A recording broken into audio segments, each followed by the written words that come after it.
तो यार हमारी एपिसोड की शुरुआत वहीं से होती है जहाँ पे कुछ अनजान माफिया इस साकू को किडनैप करके वैन में ले जा रहे होते हैं। इस साकू को जो होश आती है वो काफी ज्यादा फिक्रमंद होने लगती है और ऊपर से उसे डर भी लग रहा होता है। और यहाँ पे वो नोटिस करती है कि उसके किडनैपर आपस में बातें कर रहे होते हैं कि उनका टारगेट सिर्फ और सिर्फ ऊँटो है। पर इससे पहले वो अपनी डेस्टिनेशन तक पहुंच भी जाते हैं कि अचानक से वो अपने पीछे एक काली एसयूवी को पाते हैं। गेस व्हाट, उस गाड़ी में कोई और नहीं बल्कि ऊँटो ही होता है, जो देख के किडनैपर अपनी वैन की स्पीड को बढ़ा डालते हैं। पर इसके बावजूद भी ऊँटो उनका पीछा ना छोड़ता।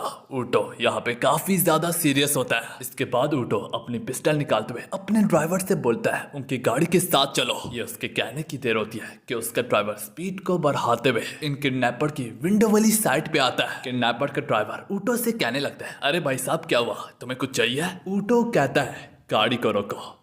मैंने कहा गाड़ी को रोको। जो सुन के दूसरा किडनैपर इस साकू के पास जाके उसे बंदी बना लेता है। तभी वो किडनैपर ऊँटो को कहता है, अगर तुम वाकई में इस लड़की को चाहते हो तो तुम्हें वही करना होगा जो कि हम तुम्हें कहेंगे। इसी वजह से ऊँटो अब ड्राइवर को भी शूट नहीं कर पा रहा था, क्योंकि अगर उसने ऐसा किया तो गाड़ी बेकाबू होकर नीचे गिर जाएगी। मगर यहाँ पे ऊँटो हाथ में हाथ रख के भी नहीं बैठ सकता। यही दिमाग में रखते हुए वो वैन के दरवाजों को शूट करता है और इसी के साथ दरवाजे टूट जाते हैं। साकू को यहाँ पे बंदी बनता हुआ देख के ऊँटो का दिमाग और भी फिर जाता है। पर चूंकि उसने साकू को बंदी बनाया होता है, यहाँ पे एक गलत मूवमेंट से भी इस साकू की जान खतरे में पड़ सकती है। ऊँटो यही देख के काफी ज्यादा गुस्से में आके कहने लगता है, मोटी गांड, गंजे, और उसे काफी बुरा भला कहने लगता है। ऊँटो उसे वार्न करता है कि अपने गंदे हाथ उससे दूर रखो, कि इससे पहले मैं तुम्हारे हाथों को ही तोड़ डालूं। इतना सब कुछ सुनने के बाद वो गंजा जूजू ऊँटो को गोली मारने को ही जा रहा होता है कि वक्त रहते ही इस साकू फोना से अपना सर उसके नाक पे दे मारती है। इस मोटे का निशाना यहीं पे छूट जाता है, जिस मौके से फायदा उठाते हुए ऊँटो अपनी एसयूवी से कूदते हुए फोरन से इनकी वैन में एंटर करते दौरान एक खतरनाक किस्म का वार गंजे के मुंह पे करता है। अब इसी वजह से ड्राइवर का ध्यान अब ऊँटो पे होता है, मगर जूजू वो अपनी नजरें रोड पे अब दोबारा ठहराता है कि तब तक उसकी गाड़ी बेकाबू होके ऊपर से फोना से पानी के अंदर गिर जाती है, जिस पर ऊँटो पानी में फोना से इस साकू को अपनी बाहों में लेते हुए शोर की तरफ तैरते हुए बाहर निकलता है। इस साकू के मुंह से कपड़ा हट चुका होता है।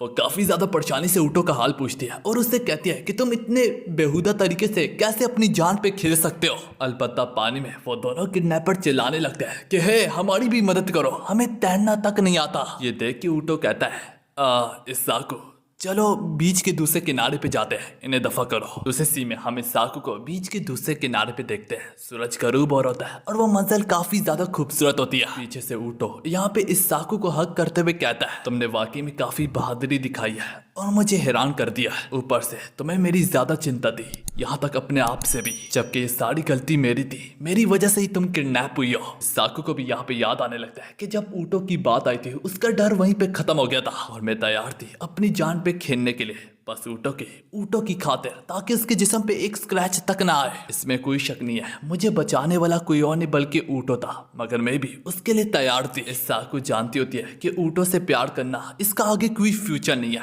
मगर फिर भी वो ऊँटो से काफी ज्यादा प्यार करती है। इस साकू यहाँ पे ऊँटो को गले लगाते हुए अब रोने लगती है। वो रोते हुए कहती है कि जिस तरह से तुम ये सब कुछ करते हो, एक दिन मैं तुम्हें खो दूंगी। मैं नहीं चाहती कि तुम मुझसे पहले मरो। और यहाँ पे इस साकू ऊँटो से पिंकी प्रॉमिस करने का कहती है कि तुम दोबारा कभी इतनी ज्यादा लापरवाही नहीं दिखाओगे। जब ये लोग दोबारा से अपने स्टूडेंट कैंप पहुंचते हैं, वहां पे उन्हें टीचर से काफी ज्यादा बेइज्जती पड़ती है कि तुम लोग इतनी देर से कहां पे गायब थे, और ऊपर से तुम लोग क्लास के रिप्रेजेंटेटिव भी हो, ये लापरवाही दिखाओगे तुम लोग। इसके सजा के तौर पे टीचर उन्हें रात के कैंप फायर में जाने से मना करती है, बल्कि इसके बजाय वो लोग कहती है कि तुम लोग यहाँ पे अपोलॉजी लेटर बैठ के लिखोगे, जिस पर साकू काफी ज्यादा अपसेट होती है, क्योंकि वो रात के वक्त कैंप फायर को बेदर्दी से एंजॉय करना चाहती होती है। और ये चीज ऊँटो भी नोटिस करता है कि वो काफी ज्यादा अपसेट हो चुकी है। तो हाँ यार, इसी तरह ये दोनों रात का कैंप फायर एंजॉय ना कर पाते और ऊपर से इनकी स्कूल की ट्रिप आज ही खत्म हो जाती है। दूसरा सीन याकुजा हाउस पे जाता है, जहाँ पे हमें साकू को मार्शल आर्ट को प्रैक्टिस करते हुए देखते हैं। इसी के साथ यहाँ पे साकू ये भी नोटिस करती है कि जो ऊँटो है वो समर ब्रेक होमवर्क से भाग रहा है। तो ऊँटो आगे से कहता है कि मैं ये होमवर्क तभी करूंगा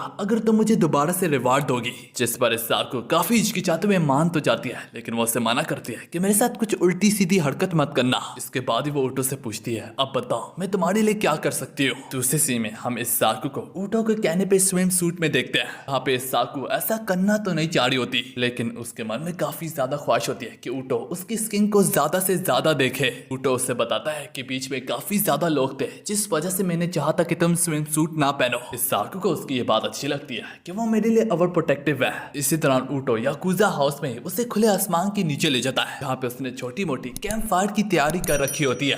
तब कहीं जाके ऊटो को ये सब कुछ समझ में आता है कि हाँ यार, ऊटो ने मेरे लिए ये सब कुछ किया क्योंकि पिछली बार नाइट कैंप को मैं एंजॉय नहीं कर पाई थी। और अब हम देख पाते हैं ऊटो और इस साकू यहाँ पे काफी अच्छा क्वालिटेटिव टाइम स्पेंड करते हैं। और अब इसी के साथ हमारी ये वाली एपिसोड यहाँ पे खत्म होती है।